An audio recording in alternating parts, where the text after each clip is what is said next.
அன்பார்ந்த நேயர்களே, விறுவிறுப்பான தமிழ் கதைகளை கேட்டு மகிழ தமிழ் ஸ்டோரி புக்ஸ் சேனலை சப்ஸ்கிரைப் பண்ணுங்க. ஊருக்குள் புதிதாய் ஒருவன் வந்தான். அவனை பிடித்து ஊர் மக்கள், எங்கே இருந்து வருகிறாய் என்று கேட்டார்கள். நான் தேவலோகத்திலிருந்து வருகிறேன் என்றான். நான் கடவுளின் தூதுவன் என்றான். கேட்டவர்கள் சிரித்தார்கள். உன்னை யார் இங்கே அனுப்பி வைத்தது என்று கேட்க, கடவுள்தான் அனுப்பி வைத்தார் என்றான். கேட்டவர்களுக்கு மேலும் சிரிப்பு. புத்தி சரியில்லாதவன் என்பதாக புரிந்து கொண்டு அவனை கோயிலுக்கு கூட்டிச் சென்று மனநலம் பாதிக்கப்பட்டவர்களை தெளிய வைக்கின்ற அங்கே இருந்த கல் மண்டபத் தூணில் இவனை கட்டி போட்டு விட்டார்கள். இப்போதும் அவன் சிரித்தான். என்னை அனுப்பி வைக்கிற போது கடவுளே சொன்னார், இப்படியெல்லாம் நடக்கும் என்று. எப்படியெல்லாம் நடக்கும் என்று என ஊரார்கள் கேட்க, உன்னை கட்டி போடுவார்கள், கை கொட்டிச் சிரிப்பார்கள் என்று சொன்னார் கடவுள். அவர் சொன்னபடியே நடக்கிறது. ஆகவே நான் அவருடைய தூதன் என்பதற்கு இதைவிட வேறு என்ன வேண்டும்? மக்கள் சிந்தனையில் ஆழ்ந்தனர்கள். சரி, நீ என்னதான் சொல்ல வருகிறாய்? நம்புங்கள், நான் ஒரு தீர்க்கதரிசி, கடவுளால் இங்கே அனுப்பப்பட்டவன். உங்களுக்கு வழிகாட்டவே இங்கே வந்திருக்கிறேன் என்றான். இப்போது இன்னொரு சிரிப்புச் சத்தம் பலமாகச் சிரிப்பது கேட்டது. அந்த சத்தம் எங்கே இருந்து வருகிறது என்று பார்த்தான். அவனுக்கு பின்னால் அதே மண்டபத்தில் அங்கே இன்னொரு மனிதன் தூணில் கட்டப்பட்டிருக்கிறான். நீ ஏன் சிரிக்கிறாய் என்று கேட்டான். நீ பொய் சொல்கிறாய், அதனால் சிரிக்கிறேன். எது பொய் என்கிறாய்? கடவுள் உன்னை அனுப்பி வைத்ததாகச் சொல்வது பொய். அது எப்படி உனக்கு தெரியும்? நான் உன்னை அனுப்பி வைக்கவே இல்லையே. இவன் அதிர்ச்சியோடு அவனை நிமிர்ந்து பார்த்தான். அவன் சொன்னான், நான் தான் கடவுள். 1 மாசத்துக்கு முன்னாடி நான் தான் கடவுள்னு சொல்லிக் கொண்டு இங்கே வந்தேன். 1 மாதமாக கட்டி போட்டு உதைக்கிறார்கள் என்றான். இப்போது புதிதாக வந்தவனுக்கு என்ன செய்வதென்று தெரியாமல் விழித்தான். ஊர் மக்கள் இருவரையும் அடித்து விரட்டினர். ஆச்சாரம் பார்க்கிறவன் காசிக்குப் போன கதை. ஒரு ஊரில் ஒரு ஆசாமி இருந்தான். அவன் ரொம்பவும் சுத்தம் பார்க்கிற ஆளு. அவனுக்கு எதை கண்டாலும் அருவெறுப்பா இருந்தது. ஒரு சமயம் நம்ம ஆளு ஒரு கல்யாண வீட்டுக்கு போயிருந்தான். கல்யாணம் முடிஞ்சு சாப்பாடு பந்தி ஆரம்பமாச்சு. நம்ம ஆளு ஒரு ஓரமா போய் உட்கார்ந்து சாப்பிட்டான். சாப்பாடு பிரமாதமா இருந்துச்சு. இவனுக்கு பக்கத்து இலையில உட்கார்ந்திருந்த ஆசாமி பால் பாயசத்தை உறிஞ்சி உறிஞ்சி குடிச்சிட்டு இருந்தான். அப்போ எச்சில் நம்ம ஆளு மேலே தெரிச்சிட்டுது. நம்ம ஆளுதான் ரொம்பவும் சுத்தம் பார்க்கிற ஆளாச்சே. இந்த கருமத்தை காசியில போய்த்தான் தொலைக்கணும்னு நினைச்சுக்கிட்டு மறுநாளே காசிக்கு கிளம்பி போனான். அந்த காலத்துல இப்போ மாதிரி பஸ், ரயில் வசதி எல்லாம் கிடையாது. வசதி இருக்கிறவங்க வண்டி கட்டிக்கிட்டு போவாங்க. வசதி இல்லாதவங்க கால்நடையாவே போவாங்க. போய் சேரவே பல நாள் ஆகும். பகல் முழுக்க நடப்பாங்க. இரவு நேரத்தில் ஏதாவது சத்திரத்திலோ அல்லது யார் வீட்டு திண்ணையிலோ படுத்து தூங்கிவிட்டு மறுநாள் பயணத்தை தொடங்குவாங்க. இப்படி மத்தவங்க தங்கறதுக்கு வசதியாகவே அந்த காலத்துல பெரிய திண்ணைகள் வச்சு வீடு கட்டினாங்க. திண்ணையில் வந்து தங்குறவங்களுக்கு சாப்பாடோ அல்லது நீர்மோரோ அல்லது தங்கள் சக்திக்கு முடிஞ்ச ஏதோ ஒன்றை அவங்களுக்கு சாப்பிட கொடுப்பாங்க.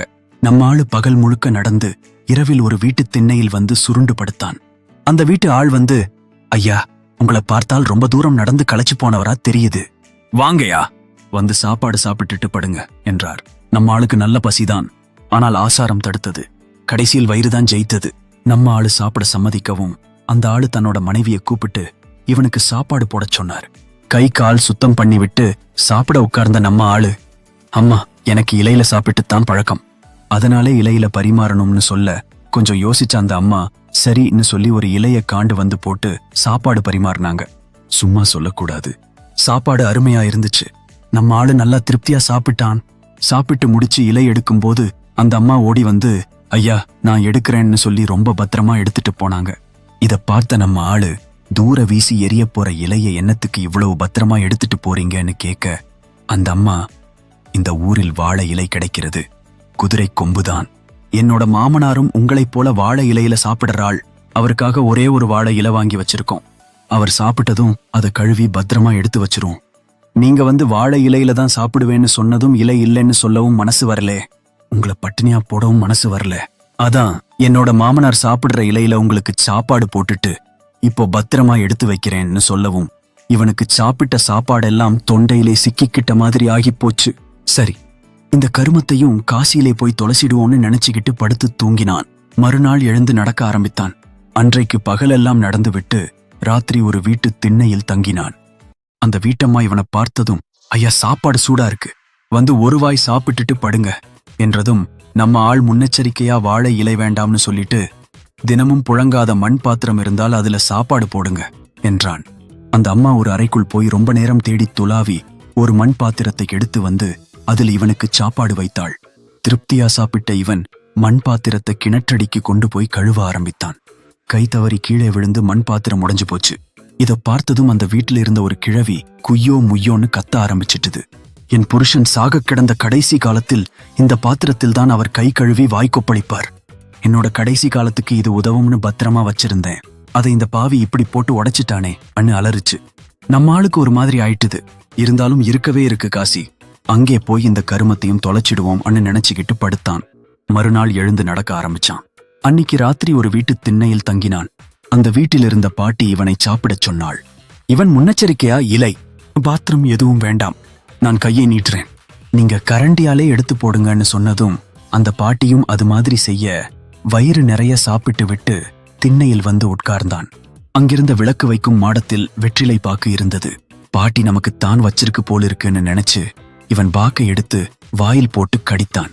இவன் கடிச்சதும் பாக்கு உடைபடுற சத்தம் வீட்டு உள்ளே இருந்த பாட்டிக்கு கேட்டது.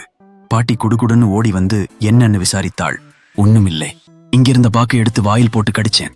அந்த சத்தம் தான் நம்ம ஆளு சொல்ல. பரவாயில்ல, உங்க பல்லு ரொம்பவும் பலமாத்தான் இருக்கு. நானும் இந்த பாக்கை 10 நாளா வாயிலே போட்டு கடிக்க முடியாம எடுத்து வச்சிருந்தேன். நீங்க ஒரே கடியிலே கடிச்சு வச்சிங்கன்னா நீங்க பலசாலிதான் என்று பாராட்டினாள். நம்ம ஆளு ரொம்பவும் நொந்து போயிட்டான். போதும்டா சாமி, காசிக்கு போன லட்சணம்னு முடிவு பண்ணிட்டு மறுநாள் தன்னோட ஊருக்கு திரும்ப ஆரம்பிச்சிட்டான். ஒரு தம்பதி 25வது திருமண நாளை வெகு சிறப்பாக ஊரில் இருக்கும் அனைவருக்கும் விருந்து வைத்து கொண்டாடி கொண்டிருந்தனர். திருமணமாகி இத்தனை வருஷத்தில் ஒரு சின்ன சண்டை கூட போட்டு கொண்டதில்லை என்று அனைவரும் பேசிக் கொண்டானர். இதை கேட்டுக்கொண்டிருந்த ஒருத்தர் ஆர்வத்தில் கேட்டார், எப்படி இத்தனை வருஷமா ஒரு சின்ன சண்டை கூட வராமல் வாழ்ந்தீர்கள் என்று. அதற்கு அவர் திருமணம் முடிந்து மறுநாள் தேனிலவுக்கு செல்லும் போது என் மனைவி செல்லமாக வளர்த்த நாயையும் கொண்டு வந்தாள். நாங்கள் ஊட்டிக்கு காரில் மலைப்பாதையில் சென்று கொண்டிருந்தோம். கார் போயிட்டு இருக்கும்போது என்னோட மனைவி கொண்டு வந்த நாய் குறைச்சுது. நான் அந்த நாயை பார்த்து இது உனக்கு முதல் தடவை என்றேன். நாய் அமைதியானது. கொஞ்ச தூரம் போனதும் நாய் மறுபடியும் குறைச்சது. நான் மறுபடியும் நாயை பார்த்து இது உனக்கு 2வது தடவைன்னு சொன்னேன். மறுபடியும் கொஞ்ச தூரம் போனதும் நாய் குறைச்சது. எனக்கு ரொம்ப கோபம் வந்துருச்சு. காரை நிறுத்திவிட்டு கார் கதவை திறந்து நாயை தூக்கி வெளியே மலைப்பள்ளத்தில் போட்டேன். அதை பார்த்த என் மனைவி, உனக்கு கொஞ்சமாவது அறிவு இருக்கா, ஒரு வாயில்லா ஜீவனை இப்படி கொன்னுட்டியேன்னு கோவத்துல கத்துனா. நான் பொறுமையா அவளை பார்த்து சொன்னேன், இது உனக்கு முதல் தடவைன்னு.